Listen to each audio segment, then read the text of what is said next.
का समय चुना मेरे गया। प्यारे देशवासियों, नमस्कार।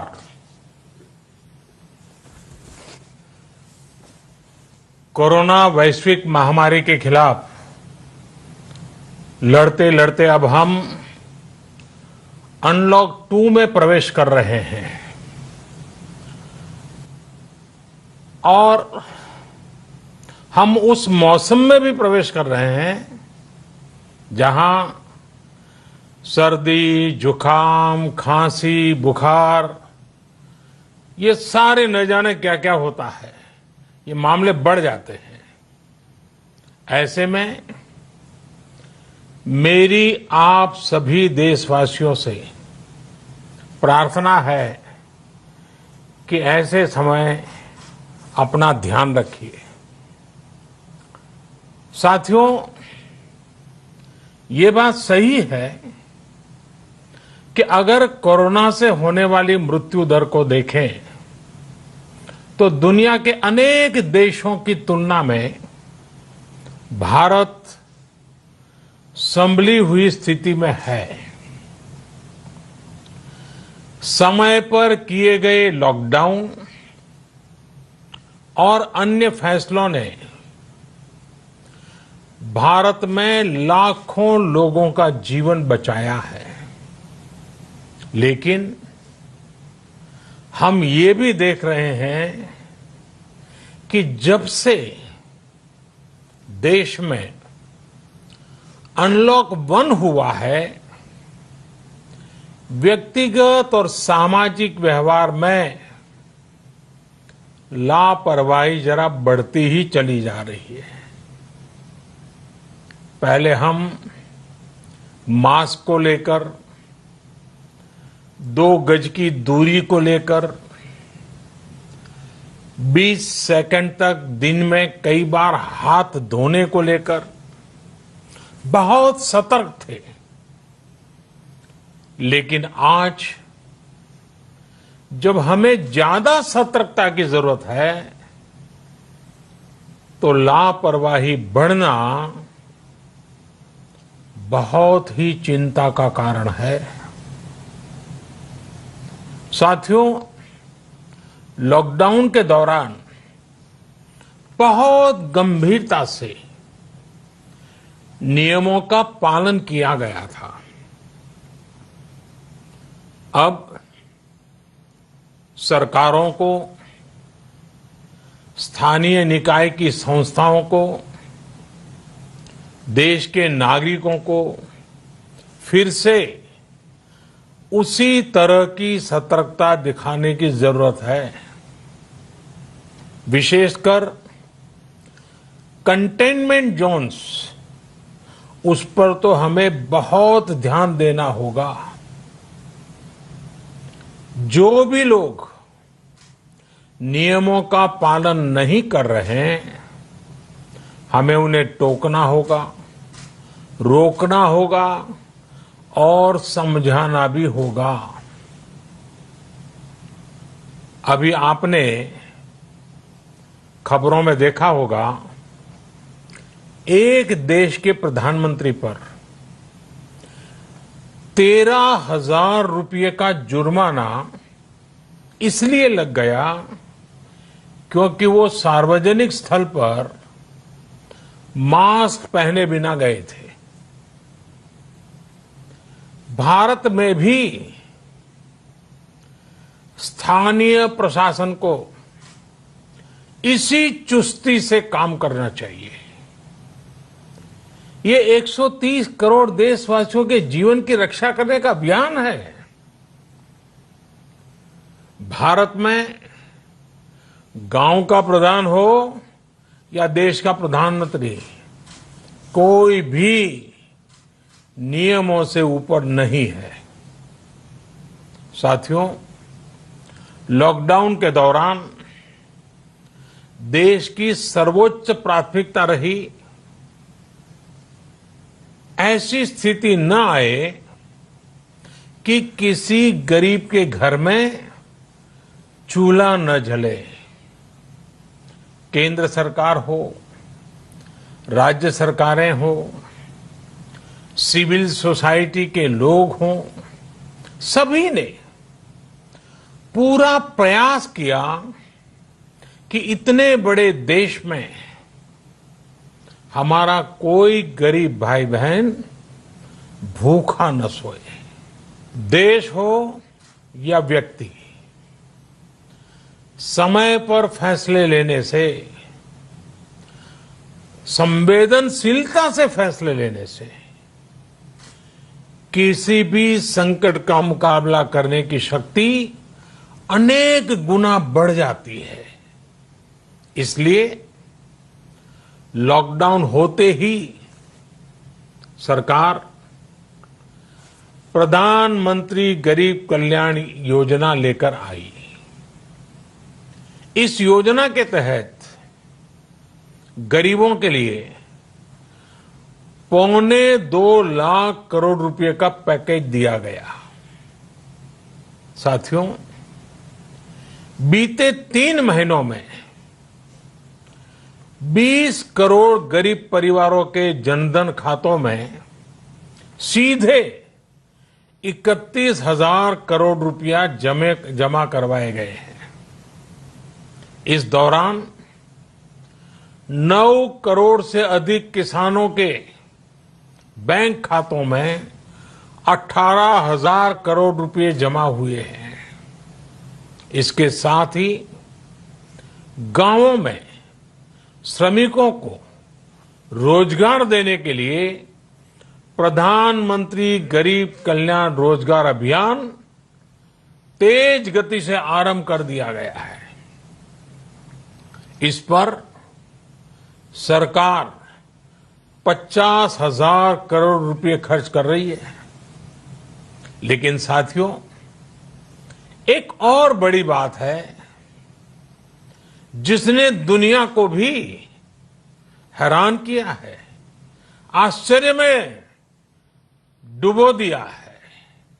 वो ये कि कोरोना से लड़ते हुए भारत में 80 करोड़ से ज्यादा लोगों को 3 महीने का राशन, यानी परिवार के हर सदस्य को 5 किलो गेहूं या चावल मुफ्त दिया गया। इसके अतिरिक्त प्रति परिवार हर महीने 1 किलो दाल भी मुफ्त दी गई। यानी एक तरह से देखें तो अमेरिका की कुल जनसंख्या से 2.5 गुना अधिक लोगों को, ब्रिटेन की जनसंख्या से 12 गुना अधिक लोगों को और यूरोपियन यूनियन की आबादी से लगभग 2 गुने से ज्यादा लोगों को हमारी सरकार ने मुफ्त अनाज दिया है। साथियों, आज मैं इसी से जुड़ी एक महत्वपूर्ण घोषणा करने जा रहा हूं। साथियों, हमारे यहां वर्षा ऋतु के दौरान और उसके बाद मुख्य तौर पर कृषि क्षेत्र में, एग्रीकल्चर सेक्टर में ही ज्यादा काम होता है। अन्य दूसरे सेक्टरों में थोड़ी सुस्ती रहती है। जुलाई से धीरे धीरे त्योहारों का भी माहौल बनने लगता है। अब आप देखिए, अभी 5 जुलाई को गुरु पूर्णिमा है, फिर सावन शुरू हो रहा है, फिर 15 अगस्त आएगी, रक्षाबंधन आएगा, कृष्ण जन्माष्टमी आएगी, गणेश चतुर्थी आएगी, ओणम होगा और आगे जाएं तो काटी बिहू है, नवरात्रि है, दुर्गा पूजा है, दशहरा है, दीपावली है, छठी मैया की पूजा है। त्योहारों का ये समय जरूरतें भी बढ़ाता है, खर्च भी बढ़ाता है। इन सभी बातों को ध्यान में रखते हुए ये फैसला लिया गया है कि प्रधानमंत्री गरीब कल्याण अन्न योजना का विस्तार अब दिवाली और छठ पूजा तक यानी नवंबर महीने के आखिर तक कर दिया जाएगा। यानी 80 करोड़ लोगों को मुफ्त अनाज देने वाली ये योजना अब जुलाई, अगस्त, सितंबर, अक्टूबर, नवंबर में भी लागू रहेगी। सरकार द्वारा इन 5 महीनों के लिए 80 करोड़ से ज्यादा गरीब भाई बहनों को हर महीने परिवार के हर सदस्य को 5 किलो गेहूं या 5 किलो चावल मुफ्त मुहैया कराया जाएगा और साथ ही प्रत्येक परिवार को हर महीने 1 किलो चना भी मुफ्त दिया जाएगा। साथियों, प्रधानमंत्री गरीब कल्याण अन्न योजना के इस विस्तार में 90,000 करोड़ रुपए से ज्यादा खर्च होंगे और अगर इसमें पिछले 3 महीने का खर्च भी जोड़ दें तो ये करीब करीब 1.5 लाख करोड़ रुपया हो जाता है। अब पूरे भारत के लिए हमने एक सपना देखा है। कई राज्यों ने तो बहुत अच्छा काम भी किया है। बाकी राज्यों पर भी हम आग्रह कर रहे हैं कि इसको काम को आगे बढ़ाएं। और काम क्या है? अब पूरे भारत के लिए एक राशन कार्ड की व्यवस्था भी हो रही है, यानी एक राष्ट्र एक ration card, one nation one ration card. इसका सबसे बड़ा लाभ उन गरीब साथियों को मिलेगा जो रोजगार या दूसरी आवश्यकताओं के लिए अपना गांव छोड़ करके कहीं और जाते हैं, किसी और राज्य में जाते हैं। साथियों, आज गरीब को, जरूरतमंद को सरकार अगर मुफ्त अनाज दे पा रही है तो इसका श्रेय प्रमुख रूप से 2 वर्गों को जाता है। पहला, हमारे देश के मेहनती किसान, हमारे अन्नदाता, और दूसरा हमारे देश के ईमानदार टैक्स पेयर। आपका परिश्रम, आपका समर्पण ही जिसकी वजह से देश ये मदद कर पा रहा है। आपने देश का अन्न भंडार भरा है, इसलिए आज गरीब का, श्रमिक का चूल्हा जल रहा है। आपने ईमानदारी से टैक्स भरा है, अपना दायित्व निभाया है, इसलिए आज देश का गरीब इतने बड़े संकट से मुकाबला कर पा रहा है। मैं आज हर गरीब के साथ ही देश के हर किसान, हर टैक्स पेयर का हृदय से बहुत बहुत अभिनंदन करता हूं, उन्हें नमन करता हूं। साथियों, आने वाले समय में हम अपने प्रयासों को और तेज करेंगे। हम गरीब, पीड़ित, शोषित, वंचित हर किसी को सशक्त करने के लिए निरंतर काम करेंगे। हम सारी एहतियात बरतते हुए इकोनॉमिक एक्टिविटीज को और आगे बढ़ाएंगे।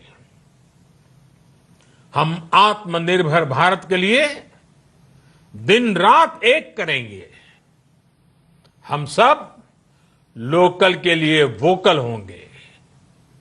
इसी संकल्प के साथ हम 130 करोड़ देशवासियों को मिलजुल करके संकल्प के साथ काम भी करना है, आगे भी बढ़ना है। फिर से एक बार मैं आप सबसे प्रार्थना करता हूं, आपके लिए भी प्रार्थना करता हूं, आपसे आग्रह भी करता हूं, आप सभी स्वस्थ रहिए, 2 गज की दूरी का पालन करते रहिए, गमछा, फेस कवर, मास्क ये हमेशा उपयोग कीजिए। कोई लापरवाही मत बरतिए। इसी आग्रह, इसी कामना के साथ मैं आप सभी को बहुत बहुत शुभकामनाएं देता हूं। धन्यवाद।